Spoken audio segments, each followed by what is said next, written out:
Team India captain Shubman Gill Bharat దక్షిణాఫ్రికా మధ్య జరిగే రెండో టెస్టుకు ఉంటాడా అనే అనుమానాలు మొదలయ్యాయి. తాజాగా హాస్పిటల్ నుండి డిశ్చార్జ్ అయిన గిల్ మెడకు బ్యాండ్ సహాయంతో నిటారుగా నడుస్తూ కనిపించాడు. తాను మరికొన్ని రోజులు తలను ఎక్కువగా కదపకూడదని రెస్ట్ తీసుకోవాలని చెప్పినట్లు సమాచారం ఉంది. దీంతో శుభ్మన్ గిల్ రెండవ టెస్టుకు దూరమయ్యే అవకాశాలే ఎక్కువగా కనిపిస్తున్నాయి. ఇక ఈ నెల 22 నుంచి 26 వరకు గువాహటి వేదికగా రెండో టెస్ట్ మ్యాచ్ జరగనుంది.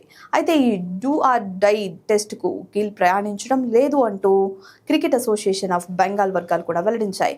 దీంతో గిల్ దాదాపు తప్పుకునే అవకాశమే ఉంది. ఇక దీంతో తొలి టెస్ట్లో మెడగాయంతో రిటైర్డ్ హర్ట్ అయిన గిల్ ఇంకా కోల్కతాలోనే ఉన్నాడు.